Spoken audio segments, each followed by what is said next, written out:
Welcome dear student, this is the Pahuja law academy. My name is Gyanand Pandey. आज आप लोगों के लिए बहुत ही इंपॉर्टेंट सब्जेक्ट को लेकर प्रेजेंट हुआ हूं। इस वीडियो के माध्यम से मैं यह बताऊंगा कि कैसे आप जुडिशरी की तैयारी के लिए अपने को प्रिपरेशन करेंगे, कैसे आप तैयार करेंगे अपने आप को जुडिशरी के एग्जाम के लिए। आपके एग्जाम के पर्पज से आपके जो सिलेबस अकॉर्डिंग है उससे आप कैसे देखेंगे। तो आप पहले किसी एक स्टेट को जिसको आप देना चाहते हैं, आप उसको एक टारगेट करोगे उस एग्जाम के लिए, और उस स्टेट के एग्जाम के पैटर्न को पहली बार जब भी आप एग्जाम देने जाओ तो यह निश्चित कर लो कि वह किस पैटर्न से उसका एग्जाम होने वाला है। आप प्रारंभिक परीक्षा दे रहे हो तो प्रारंभिक परीक्षा में माइनस मार्किंग भी होती है।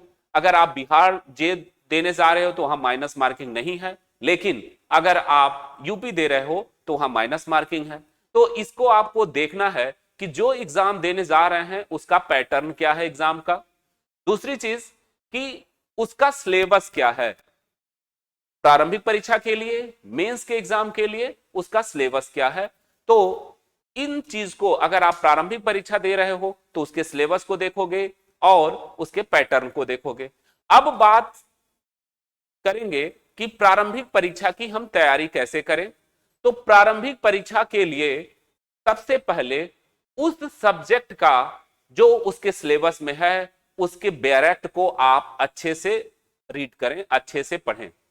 और बैरेक्ट पढ़ने की एक विधि है, एक कला है। बैरेक्ट में कोई भी चीज आप समझ लें, कोई भी चीज फालतू नहीं लिखी गई है, आपसे वह एग्जाम में पूछी जा सकती है। लेकिन यह भी नहीं है कि आपको पूरा बैरेक्ट याद होना चाहिए।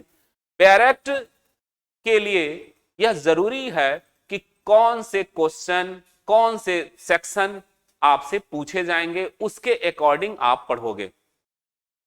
और प्रारंभिक परीक्षा के लिए आप एक स्टैंडर्ड बुक प्रेफर करोगे उस सब्जेक्ट का, उससे इंपॉर्टेंट लीडिंग केस देखोगे।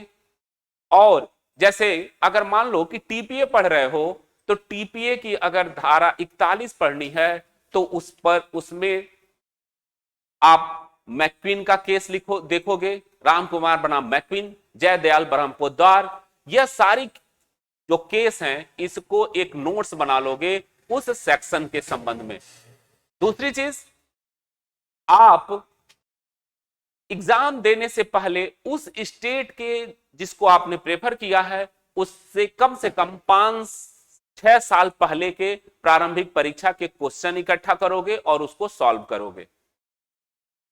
दूसरी बात, अगर आपको इनके साथ ही साथ लीगल जो करंट के इशू हैं उनको देखोगे, सुप्रीम कोर्ट के जजमेंट देखोगे, और इन रणनीति से अगर आप अपनी तैयारी करोगे एक नोट्स बनाते हुए तो आपका प्रारंभिक परीक्षा सफल होंगे, प्रारंभिक परीक्षा में पास होंगे।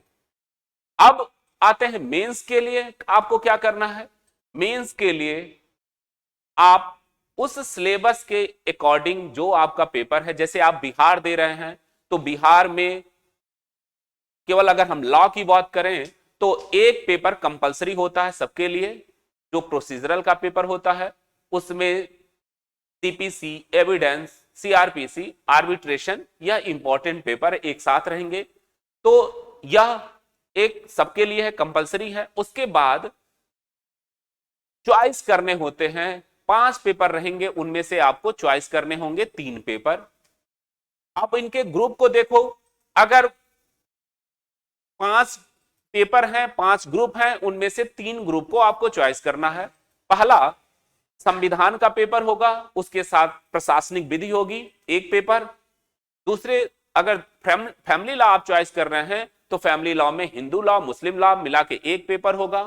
तीसरा, अगर आप टॉर्ट का पेपर चुन रहे हैं तो टॉर्ट और कॉन्ट्रैक्ट मिला के एक पेपर होंगे। अगला, अगर आप टीपीए देख रहे हैं तो टीपीए के साथ आपको एसआरए पढ़ना पड़ेगा, ट्रस्ट इक्विटी पढ़नी पड़ेगी, और आखिरी में अगर आप बिजनेस लॉ देख रहे हैं, वाणिज्यिक विधि देख रहे हैं, तो उसमें आपको कंपनी लॉ, निगोशिएबल इंस्ट्रूमेंट, सोगा और पार्टनरशिप, यह 4 पेपर मिला के एक पेपर होगा। तो इन 5 पेपरों में से आपको 3 पेपर चूज करने हैं मेंस के लिए। इनमें से जिसमें आप ज्यादा कंफर्टेबल महसूस करें आप कर सकते हैं, क्योंकि ऐसा कोई यह जरूरी नहीं है कि आप जिसमें कंफर्टेबल नहीं अपने को महसूस कर रहे हैं आप उसको चॉइस कर लें, तो ऐसा नहीं, आप अपना नुकसान करेंगे। कंफर्टेबल का मतलब जिसमें आपकी तैयारी अच्छी है। अगर आपको फैमिली लॉ अच्छे आता है तो आप फैमिली लॉ को चॉइस करें, टीपीए आता है तो टीपीए करें। तो इनमें से आपको सेलेक्ट करना है। उसके बाद एग्जाम देने से पहले जब वैकेंसी आती है तभी से आपको मेंस की तैयारी शुरू कर देनी होगी। मेंस की तैयारी अक्सर बच्चे केवल प्रारंभिक परीक्षाओं की तैयारी शुरू करते हैं, मेंस पर काम नहीं करते, तो उनका प्रारंभिक परीक्षा तो क्रैक हो जाता है लेकिन मेंस नहीं हो पाता, क्योंकि मेंस ही आपको सिलेक्शन दिलाएगा। मेंस के नंबर काउंट होते हैं आपके सिलेक्शन में, इंटरव्यू के साथ जोड़े जाते हैं, प्रारंभिक परीक्षा के नंबर जोड़े नहीं जाते। तो मेंस पर ही आपको फोकस करनी है। जब वैकेंसी आ जाए उससे पहले या जब भी आए तो आप इन पेपरों में से जो हम बताए उनमें से आप नोट्स बना लें, और कम से कम हर सब्जेक्ट के 15 से 20 क्वेश्चन आपके पास होने चाहिए जो बहुत अच्छे आपके नोट्स हों। बहुत अच्छे नोट्स कैसे बनते हैं, हमने इस पे अलग से एक वीडियो बनाई है कि आप अपने मेंस का कैसे लिखेंगे, नोट्स कैसे बनाएंगे, एग्जाम में मेंस का कैसे लिखोगे। तो इस तरह आप एक मेंस का बना लें और उसको याद करें। याद करने के साथ साथ आप उसकी प्रैक्टिस भी कर लें, स्वयं लिख के। प्रैक्टिस करने के लिए आप उस स्टेट के अनसॉल्व पेपर लें और उसको विदिन 3 घंटे बैठकर लिखें, या आपने सेलेक्ट कर लें उस सब्जेक्ट को और उसके बाद उसको लिखें, प्रैक्टिस कर लें। और उसकी कॉपी को आप स्वयं चेक करें या अपने सीनियर को चेक कराएं या अपने टीचर को, जैसे आपकी सुविधा हो, ईमानदारी से चेक करें। तो यह अगर आप करोगे तो आपका मेंस निश्चित ही क्रैक होगा, आप सफल होंगे। और मेंस उन्हीं का सिलेक्शन होता है जिनका मेंस अच्छा होता है। मेंस में नंबर, आपको राइटिंग भी देखनी है, आपको कंटेंट भी देखने हैं, आपको रिसेंट केस होना चाहिए, और लीगल जजमेंट और लैंडमार्क जजमेंट, ये सारी चीजें आपको उस अपने कॉपी में, मेंस की कॉपी में करनी चाहिए। अब आती है बात, अगर आपने मेंस क्रैक कर लिया तो आपको इंटरव्यू देना है।